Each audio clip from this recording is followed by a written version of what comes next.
Happy new moon in Virgo. This new moon is really important because it is taking place at 29 degrees in the sign of Virgo. As we spoke before on the last new moon video, this is actually the second new moon in the same Mazzaroth sign back to back in the same year, which is actually very unusual. It's also very important to note that this is a partial solar eclipse in the sign of Virgo. When it's an eclipse, it's because the new moon or the full moon, as the Pisces full moon that took place last month, is next to the nodes. So this is the Pisces lunar eclipse. And as you can see, there is an opposition, which means it's a full moon, and it's next to the nodes. So that's what makes it an eclipse. And even if you don't see the eclipse because it's not happening in your country, does not mean that it's not taking place in a different part of the country or a different part of the world. So there's a lot of activity going on with this new moon. As you can see, there is a kite formation taking place, which means there is a grand trine, and then there is a sextile with a trine taking place on this one of the corners of the grand trine. That is called a kite formation, and it's quite important. There is a lot of activity taking place between the moon, the sun, and Mercury, with Pluto and Uranus, and it's going right with, it's making those sextiles formations to Saturn and Uranus, which is incredibly important because it's basically fruiting off that branch that we've already spoke about, having boundaries in spiritual choices, spiritual forms, spiritual communications, especially since this is taking place in the third house. That's very, very, very important, especially how we're communicating, knowing that Mercury is included here. And with this actually taking place in the 9th house of higher thinking, higher thought, higher identity, higher rules, higher speaking, higher education. All of that is incredibly important on taking place on this new moon or solar eclipse. With Pluto taking place in the 1st house,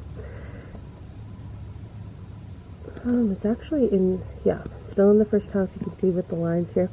That's really, really important because the 1st house is identity, which goes right along with the sun of, not just the ego, but identity, how you're seen, what exposes your true nature, and the father. Who is your father? Is it man? Is it God? Or is it Satan? And with Uranus in the 5th house, where is your joy coming from? Where is your play coming from? Where are the rules and the boundaries and the spiritual lens that you're seeing through?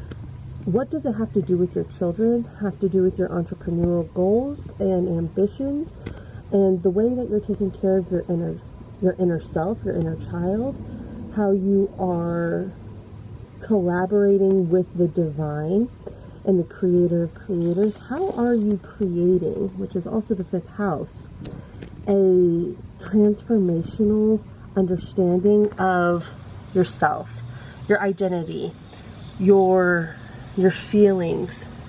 How are you viewing women? How are you speaking to women? How are you speaking to yourself? How are you speaking to God? How are you speaking to, the people and the places in your life that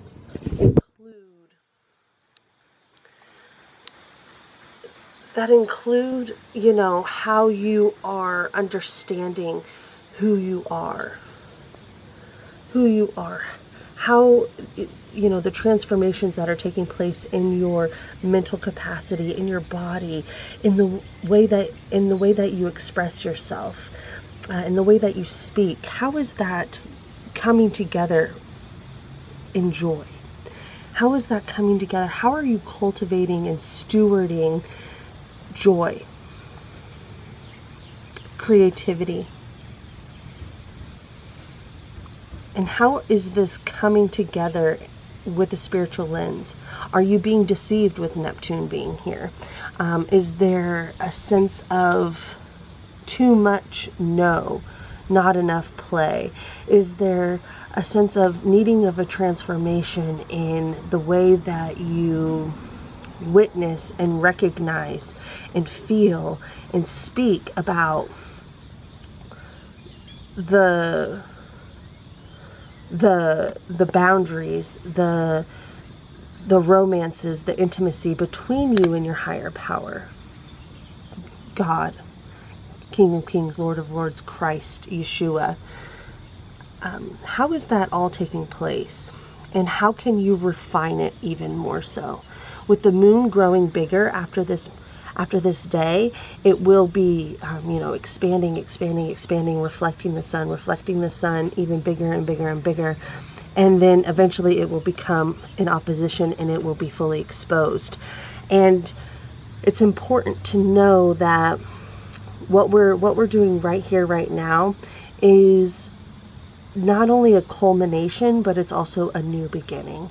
So continue to understand the things and the ways and the thoughts that God has for you, and continue to live them out, not just in your personal life, but also in the way that you hold yourself,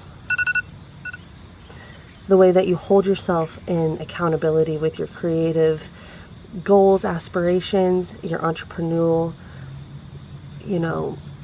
creativities, and also how you are speaking about these things with the third house, how you're holding those up in your local community, and how you can refine them and grow in that. And I hope this finds you in a blessed place, and I hope God blesses and keeps you. And thank you for listening. Happy new moon, and God bless. Love, Pellets.